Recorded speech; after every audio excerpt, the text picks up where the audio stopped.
안녕하십니까, 한승찬입니다. 카페에서 커피 시킬 때 일회용품 컵에 달라고 하시는 분들은 많으실 텐데 오늘부터는 그게 안 된다고 합니다. 규제가 좀 달라져서 그렇다는 건데요. 구체적으로 어떻게 달라지는 건지 좀 알아보겠습니다. 현재는 코로나 피해를 입은 자영업자들에 대해서 이제 대출 상환을 좀 연장해주는 그런 조치가 시행되고 있죠.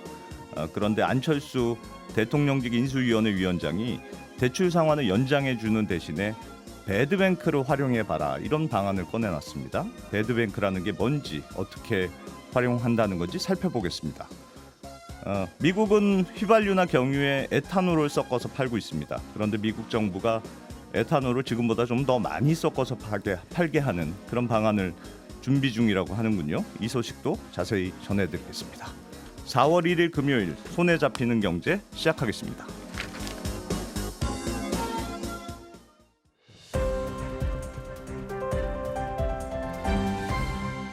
이진우의 손에 잡히는 경제. 네, 제가 출석 부르는 마지막 날입니다. 박세훈 작가님, 네. 김현우 소장님, 네. 두 분 안녕하세요. 네, 안녕하세요. 제가 옆에서 가까이 보니까 두 분들이 진짜 고생 많이 하시는 것 같아요. 알아주시니 감사합니다. 이제 하신 거예요? 제가 금요일만 나오다 보니까 다른 진행자는 잘 모르는 것 같아요. 네, 세상 고맙습니다. 네. 네. 박 작가님 소식부터 보죠. 오늘부터 이제 커피 판매점에서 커피 마실 때 네. 일회용 플라스틱 컵은 아예 못 쓰는 거예요? 이게 내용이 조금 복잡한데요. 예. 어제 환경부 담당 사무관하고 통화한 내용 위주로 최대한 잘 정리해서 전해드려 보겠습니다. 네. 일단 오늘부터 사용이 제한되는 건요. 일회용 플라스틱 컵 있죠. 테이크아웃 할 때 주로 사용하는 투명한 컵. 네. 거기에 커피를 받아서 매장에서 먹는 건 안 되고요. 요건 안 됩니다. 네. 그걸 들고 매장 밖에 나가서 먹는 건 됩니다. 네. 테이크아웃 할 때는 쓸 수 있다라는 거예요. 알겠어요. 매장 안에서만 못 쓰는 겁니다. 그러면 내가 매장에서 예를 들면 유리컵에다 먹었어요. 네. 먹다가 시간이 다 돼서 이거 나가야 되겠네. 네. 나갈 때는 그러면 이거 일회용 컵에 담아주세요 이렇게 하고 받아다가 나가면 되는 거예요? 그렇습니다. 어. 대신에 아무래도 번거롭고 예. 시간도 걸리고 게다가 이런 경우는 컵을 2개 쓰는 거거든요. 예. 이거 환경에도 안 좋습니다. 다만 오늘부터 규제를 하는 건 일회용 플라스틱 컵이거든요. 예. 일회용 종이컵은 규제 안 합니다. 이거는 처음에 법 만들 때 빠져 있다가 예. 나중에 이것도 좀 규제를 해야겠다라고 추가가 되는 바람에 오늘부터는 아니고 11월 24일부터 규제를 합니다. 일회용 종이컵은. 그러니까 일단 아직 시간이 조금 있는 있습니다. 거군요. 예. 11월 24일 규제하기 전까지는 예. 종이컵에 담아서 매장 안에서 드시다가 나갈 때 그대로 가져나가는 방법이 있을 수는 있습니다. 그리고 참고로 플라스틱 빨대 있잖아요. 예. 그거 그리고 음료수 저을 때 쓰는 플라스틱 막대기. 네. 납작한 거. 요것도 지금 사용 가능합니다. 지금 요것도 가능하다. 11월 24일부터 매장 내에서 사용 못하게 돼 있습니다. 네, 알겠습니다. 그러면 포장하거나 배달하거나 이럴 네. 때도 일회용품 많이 쓰는데 그럴 때는 아주 어떻게 많이 해요? 쓰죠. 예. 일회용품 규제는요. 매장 안에서 먹을 때만 해당이 되기 때문에 말씀드린 것처럼 테이크아웃 할 때, 네. 그 배달시켜 먹을 때, 포장을 할 때 이런 건 다 지금처럼 허용이 됩니다. 예. 그래서 환경 측면에서만 보면 사실 이건 미완의 규제입니다. 그러네요. 왜냐하면 이미 상당수 카페에서는 매장 내 고객에게는 다회용 컵, 일회용 컵 말고요. 예. 씻어서 쓰는 컵을 제공하고 있고 실제로 일회용 컵, 일회용 플라스틱 이런 것들은 대부분 테이크아웃이나 배달할 때 쓰거든요. 예. 그러니까 이거는 규제 안 하고 다른 것만 규제하기 때문에 미완의 규제다. 그 이렇게 배달할 때 말씀드립니다. 일회용 안 쓰면 뭘로 배달합니까? 그러니까 환경부에서도 다 그렇게 얘기를 합니다. 예. 그러니까 왜 그건 규제를 안 합니까?라고 물었을 때 매장 내에는 다회용 컵을 씻어서 다시 제공을 할 수가 있지만 네. 배달을 한다거나 포장해서 나간다는 거는 다회용 용기를 활용하기가 쉽지가 않습니다. 너무 그래서 불편할 일단 수는 있겠죠. 매장만 일단 먼저 규제를 하겠다라는 게 환경부의 생각입니다. 알겠습니다. 이거 기억에 예전에도 이런 거 했었던 것 같은데. 맞습니다. 예, 갑자기 생긴 건 아니죠. 아닙니다. 원래는 기억을 잘 떠올려 보시면 네. 2018년 8월부터 환경보호를 위해서 일회용품을 제한을 했었는데 예. 요 규제 했었습니다. 근데 그 후에 코로나가 유행을 했었잖아요. 네. 그래서 사람들이 남들이 쓰던 컵 좀 신경이 쓰인다. 혹시 좀 전염이 되면 어떡하냐. 아하. 라는 의견이 많아서 2020년 상반기에 한시적으로 시행을 좀 유예를 시켰습니다. 예. 그러다가 오늘부터 시행하는 걸로 올해 초에 다시 결정을 했고요. 예. 아마도 올 초에는 한 4월 달쯤이면 코로나가 잠잠해지지 않을까라고 예상을 했던 것 같은데 지금 상황으로서는 정책이 살짝 엇박자가 난 상황이긴 합니다. 그러니까 잠시 멈췄다가 이제 다시 시작한다 이런 거군요. 그렇습니다. 근데 멈췄던 이유가 코로나였는데 아직 네. 코로나가 안 끝난 상황에서 다시 시행을 하다 보니까 살짝 엇박자가 나긴 했죠. 알겠습니다. 그러면 일회용 플라스틱 컵 말고 네, 다른 것들도 못 쓰는 거 많이 있어요? 못 씁니다. 식당에서 쓰는 일회용 접시, 네. 뭐 일회용 용기, 플라스틱으로 된 거, 그 나무 젓가락, 뭐 숟가락, 예. 플라스틱 포크, 플라스틱 칼 이거 사용 안 됩니다. 예. 은박지 뭐 이런 것도 다 사용 안 되고요. 네. 횟집 같은 데 가면 상에다가 일회용 비닐 같은 거 깔아주시는 경우 있잖아요. 예. 그것도 안 돼요? 됩니다. 아이고. 그리고 한 가지 더 이거 약간 TMI인데 어제 취재하다가 알게 된 건 뭐냐면 네. 전분으로 만든 이쑤시개 말고 나무로 된 이쑤시개 있죠. 있어요. 그것도 매장 안에선 사용이 안 됩니다. 이거 원래 못 쓰지 않아요? 음식물에 섞이면 안 되고 그래서. 아. 근데 가끔 이게 찍어 먹는 용으로 아. 뭐 과일이나 이런 용으로 그렇지. 나오는 경우 있거든요. 예. 요거 사용 안 되는데 네. 식사하고 나갈 때 어. 카운터에서 정말로 이를 쑤시는 용도로 쓰는 건 요건 됩니다. 네. 요건 나갈 때 주는 건 돼요. 알겠습니다. 매장 내에서만 쓰지 말라는 겁니다. 네. 그러면 예를 네. 들면 장례식장 같은 데 가면 네. 전부 다 일회용품 많이 쓰잖아요. 대부분이죠. 그건 어떻게 해요? 요거는 일회용품을 사용할 수 있는 곳도 있고 안 되는 곳도 있는데 예. 그 장례식장에 세척 조리 시설이 있으면 아. 일회용품 사용 안 됩니다. 아. 세척해서 쓰라는 겁니다. 그러니까 설거지 할 수 있는 데는 네. 설거지해서 쓰고 그렇습니다. 불가피한 데만 일회용품 써라. 그렇습니다. 근데 그 시설 없으면 일회용품을 써도 됩니다. 알겠습니다. 그럼 만약에 몰래 썼어요. 네. 그러다가 적발이 됐어요. 그러면 어떻게 돼요? 여기 약간 좀 논란인데 네. 원래는 오늘부터는 이게 시행이 되니까 적발이 되면 예. 매장 크기에 따라서 최소 5만 원부터 최대 200만 원까지 가게 사장님이 과태료를 물게 돼 있었거든요. 예. 그런데 이 과태료가 어제 갑자기 유예가 됐습니다. 그러니까 오늘부터 일회용품 사용을 규제는 하는데 예. 이걸 어겼을 때 따로 제재는 안 합니다. 그러면 이게 과연 실효성이 있을까라는 생각이 들 수밖에 없는데 네. 엊그제만 해도 보도 나오기로는 4월 1일 날 과태료 예정대로 물리겠다라고 했다가 예. 어제 갑자기 안 물리겠다라고 하는 바람에 현장에서는 혼선이 좀 생길 수밖에 없습니다. 왜냐하면 이거 제가 가는 동네에 예. 사장님이 계신데 카페 사장님이 예. 제가 며칠 전부터 가서 여쭤봤거든요. 이거 시행되는데 어떻게 대비하고 계시냐. 그래서 예. 자기네들은 일회용품 안 쓰는 걸로 하고 다회용으로 다 바꿨다 비용 들어서 그런 분들이 이미 있을 텐데 예. 이건 또 제재를 안 한다고 하면 아무튼 뭐 알겠습니다. 일단 코로나 상황이 끝나면 과태료를 다시 물리겠다라는 게 아. 환경부의 입장인데 정확히 언제부터 할지는 아직 모르는 상황이고요. 예. 이게 시행된다고 했을 때 논란이 됐던 게 뭐냐면 예. 손님이 나는 일회용품 쓰겠다. 일회용품으로 줘라. 예. 라고 하는데 가게 사장님은 이거 안 됩니다. 그거 드렸다가 적발되면 저희 과태료 200만 원 됩니다. 네. 라는 걸로 실랑이가 붙을 수가 있거든요. 이 문제가 코로나가 끝난다고 해서 해결되진 않기 때문에 과태료 문제는 조금 더 지켜봐야 합니다. 알겠습니다. 네. 뭐 그래도 지켜야죠, 뭐. 자, 두 번째 소식은 이분이 준비를 하셨다고 합니다. 이진우 기자님 연결돼 있습니까? 네, 안녕하세요. 안녕하세요. 예. 몸 좀 괜찮으십니까? 몸은 좀 괜찮은데 마음이 좋지 않습니다. 왜요? 왜죠? 마음은 왜요? 아니 뭐 잠깐 맡겼더니 뭐 되게 방송이 재밌어요. 네. 뭐 저희가 오늘 마지막이니까 다음 주에는 꼭 돌아오세요. 네. 잠깐 일회용 컵으로 바꿨는데 네.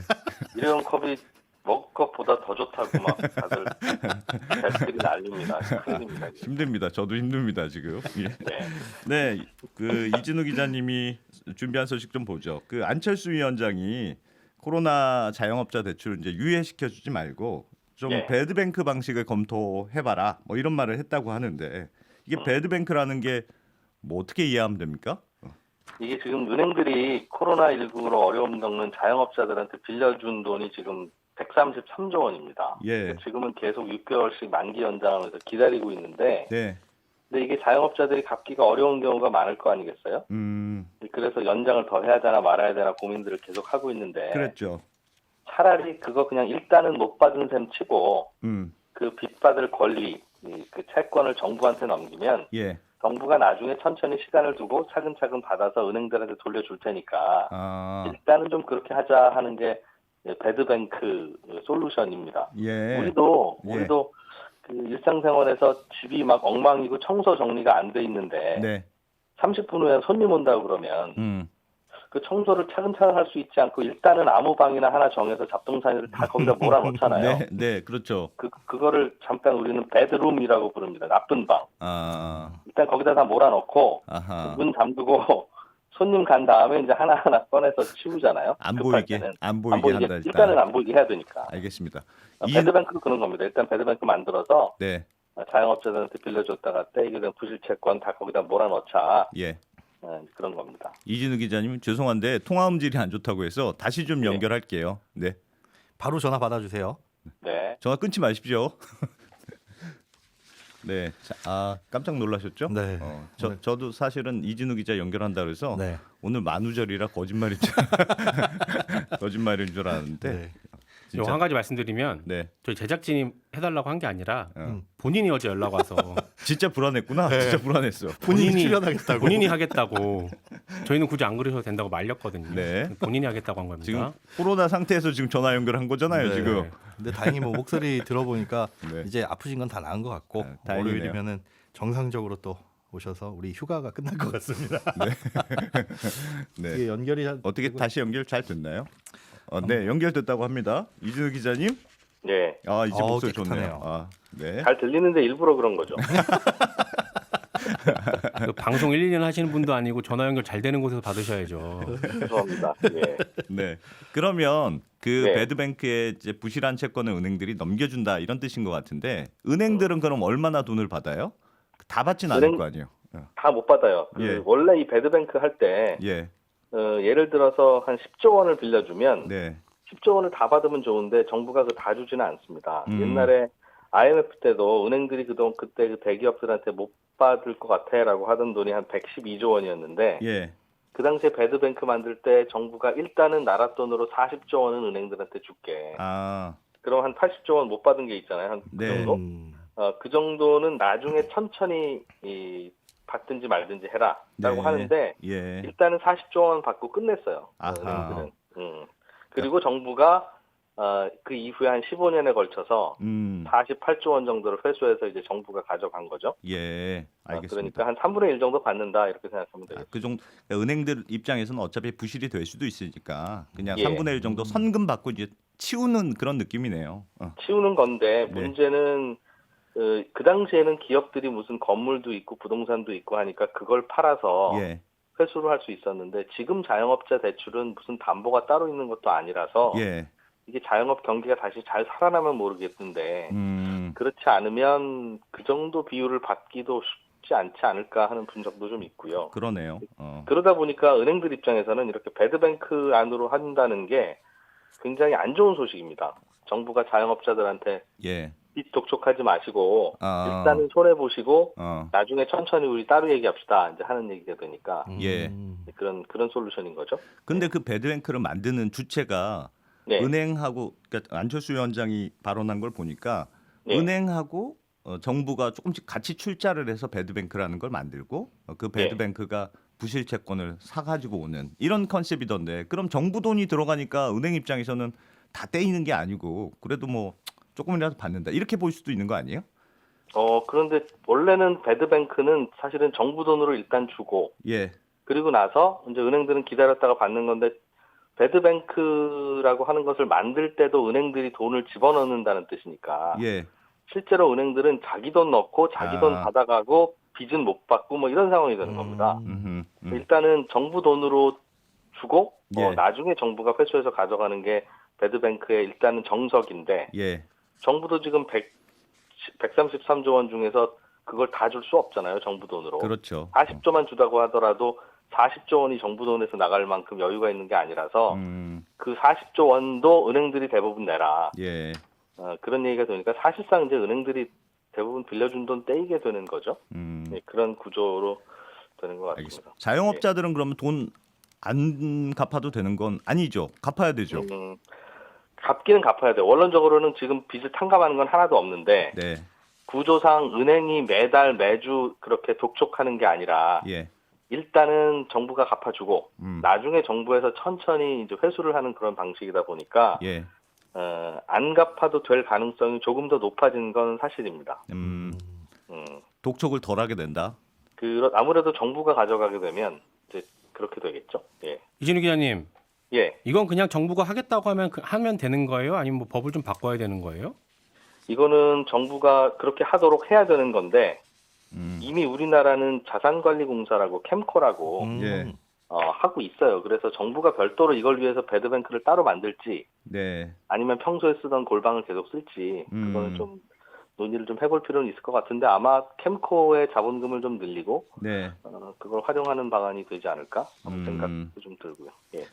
그러니까 예를 들면 제가 이제 코로나 대출을 받았는데 지금 유예받은 사람이에요. 그러면 예. 이 자영업자 입장에서는 빚 독촉 같은 건 좀 덜 할 수는 있겠네요. 어차피 이제 채권을 갚아야 되는 건 그대로인데.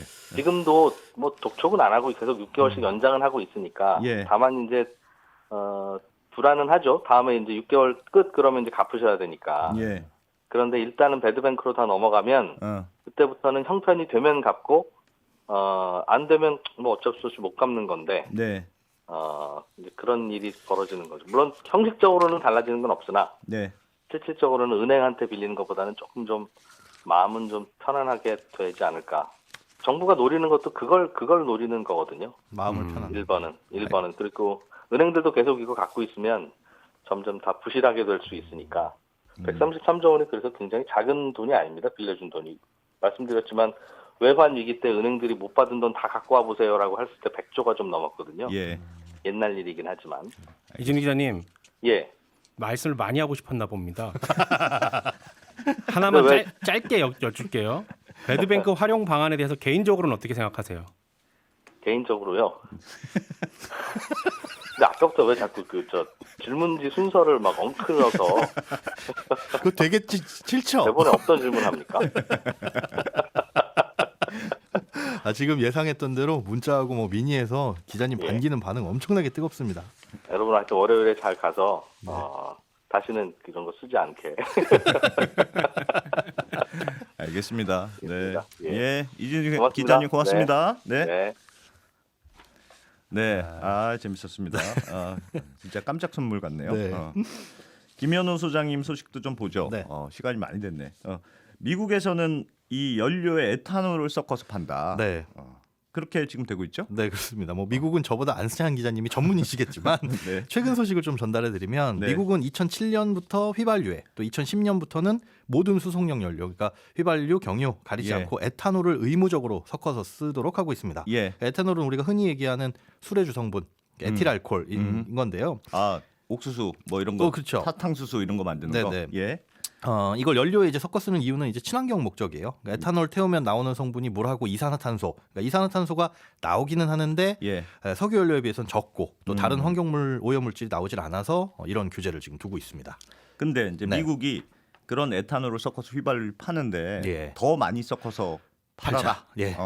그렇게 규제를 바꾼다는 거예요? 네, 그렇습니다. 현재 의무적으로 혼합해야 되는 비율이 10%입니다. 예. 그런데 이걸 15%까지 올리는 걸 검토하고 있다. 이런 소식이 로이터를 통해서 나왔어요. 예. 그러니까 평소에는 10%만 연료를 이제 에탄올을 섞어서 쓸 수 있도록 그 규제를 둔 이유는 예. 이 비율을 높이게 되면 더운 여름날에는 에탄올 함량이 높은 경우엔 스모그가 발생할 수 있다. 그건 왜 그러죠? 화학적으로 이제 저도 이건 화학적인 지식이라서 날씨가 더우면 네. 뜨거우면 이게 다른 이제 석유 연료의 혼합 배출 이게 가스하고 예. 다른 반응을 일으켜가지고 스모그를 발생시켜서 우리가 건강에 위해할 수 있다. 네. 이것 때문에 지금 못 쓰게 하고 있거든요. 예. 그래서 날씨가 더운 6월부터 9월까지 넉 달 동안은 판매가 금지돼 있습니다. 예. 그리고 그걸 제외할 때는 15%짜리 쓸 수가 있고 그때 여름에는 그렇게 많이 들어간 거 팔지 마라. 네, 10%짜리만 팔아라. 예. 그런데 이제 규제를 풀어서 1년 내내 15%짜리를 쓰도록 하자. 이게 이유는 기름값입니다. 예. 우크라이나 사태 때문에 원유 가격 치솟다 보니까 예. 미국도 주유소 기름값이 엄청나게 올랐거든요. 예. 이 미국 같은 경우에는 작년 월 평균 지출한 가계 평균 기름값이 한 달에 $200, 우리 돈으로 25만 원 정도인데 예. 이게 석 달 만에 한 30% 가까이 늘어나서 예. 이제는 30만 원을 써야 되는 상황이 온 거예요. 우리가 보통 미국 휘발유 가격 싸다 미국은 안 가봤지만 그렇게 알고 있는데 네. 3월 24일 기준에서 미국 휘발유 가격 보니까 1갤런당 $5 중반에서 $6 넘는 곳이 나왔습니다. 예, 예. 1갤런이 3.78리터니까 요걸 우리 돈으로 환산하게 되면 리터당 1,926원이에요. 야, 뭐 그렇게 싼 느낌이 아니네요. 그러니까 우리나라랑 비슷하죠. 네. 우리나라 요즘에 싼 주유소 네. 굉장히 휘발유 가격이 많이 올랐는데 네. 이게 이제 11월에 중간 선거가 있거든요. 어, 안 그래도 인플레이션 때문에 지금 바이든 지지율이 하락하고 있는데 예민할 때죠. 그렇습니다. 그런데 이 미국인들의 필수 소비재인 주유소 기름값이 치솟으니까 예. 요게 또 민감해지는 겁니다. 그래서 조금이라도 가격을 좀 떨어뜨릴 수 있는 방법이 뭐가 있을까 찾다가 이 휘발유보다 에탄올이 싸다 보니까 이 예. 비율을 늘리면 아무래도 휘발유 가격이 좀 안정되지 않느냐. 이래서 이 방법을 강구하고 있고 그래서 이달 초에 일부 상원 의원들이 올 한 해 동안만 이 규제를 풀자 예. 이렇게 요청을 하는 상태고요. 예. 하지만 요거에 대해서는 이제 여러 가지 우려하고 반대 목소리도 나오고 있는 상황입니다. 반대 목소리는 뭡니까? 그 옥수수도 뭐 키우는데 그냥 공짜로 나오냐? 그렇습니다. 네. 그거예요, 사실은. 앞서 말씀드린 스모그, 환경오염 문제도 있기는 있지만 네. 그게 또 얼마 전에 나온 연구 결과에는 그렇게 10%나 15%나 차이 네. 없다. 예. 써도 된다. 이런 연구도 나왔는데요. 음. 그것보다는 사실은 식품 가격 인상을 걱정하는 목소리가 큽니다. 아하. 이 기름에서 쓰는 에탄올이 정확히는 바이오 에탄올이에요. 예. 바이오 에탄올은 다양한 원료를 토대로 만들 수가 있는데 네. 현재는 주로 옥수수로 만들고 있습니다. 음. 그렇기 때문에 바이오 에탄올 비중을 늘리자라는 건 옥수수 수요가 늘어난다는 거고요. 그러네요. 그러면 이제 식량 가격이 올라가서 인플레를 오히려 더 자극할 수 있다. 사람 먹을 걸로 자동차 운전하는 셈이네요. 그런데 이게 옥수수가 사람만 먹는 게 아니라 예. 돼지 사료로도 그렇지. 굉장히 많이 쓰이거든요. 네. 예전에 이제 중국이 구제역 벗어나면서 돼지 확 키우기 시작할 때 전 예. 세계에 옥수수를 쓸어가는 바람에 이게 옥수수 가격이 치솟았던 적이 한 번 있었어요. 예. 그런데 이제는 돼지가 아니라 자동차의 먹이로 들어가는 수송용 네. 연료에 에탄올 많이 섞어 쓰자고 하는 거는 예. 그런 상황을 다시 불러일으킬 수 있다는 거죠. 그러니까 실제로 이게 그럼 얼마나 영향을 미치느냐. 예.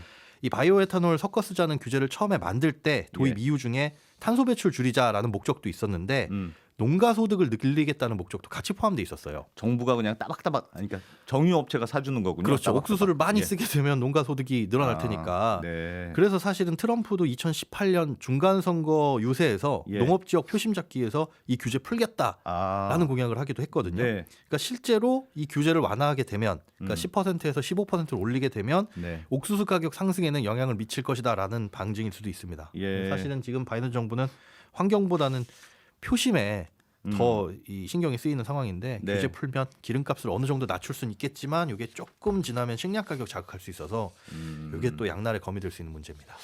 모르겠어요. 근데 확실히 그 옥수수를 만들어서 파는 게 더 네. 쌀까 과연? 옥수수도 키워야 되고 그걸 다시 에탄올로 만들어야 되고. 정확한 지적이신데요. 일단 그 에탄올 그 가격만큼은 예. 1갤런당 1달러가 싸다고 해요. 그런데 예. 이걸 제조하는 과정까지 다 포함을 하면 사실 비용이 적은 건 아니죠. 네. 비용적인 문제도 그렇기는 한데 예. 또 한 가지 문제는 이 옥수수를 원료로 만드는 바이오 에탄올이 예. 친환경이 아니다라는 주장이 계속되고 있어요. 그거 왜 해요, 그럼? 그러니까요. 이게 친환경이 목적인데 네. 사실은 옥수수를 재배하는 과정에서 전체적인 전주기의 이산화탄소 발생량이 훨씬 더 크다라는 거예요. 그러니까 섞어서 나오는 것만 생각하면 탄소가 적은데. 태우는 것만 생각하면 탄소가 적은데 옥수수 키우는 것까지 생각하면 더 많이 발생하는 맞습니다. 거 아니냐? 전기차랑 뭐- 똑같은 거군요. 네. 비료도 줘야 되고 뭐 하는데 그런 과정에서 훨씬 더 친환경이 아니라 오히려 환경오염 물질이 더 나온다. 그런 주장이 있어서 이게 참 친환경과는 점점 거리가 먼 친환경 정책들이 많이 자리를 잡고 있는 것 같습니다. 알겠습니다. 바이든도 급하긴 급한 모양이네요. 네, 11시 5분에 이어지는 송경제 플러스도 재밌게 들어주시고요. 다음 주부터는 아마 여러분들 기다리시는 이진우 기자가 돌아오실 겁니다. 지금까지 안승찬이었습니다. 저는 다음 주 금요일의 목소리로 돌아오겠습니다.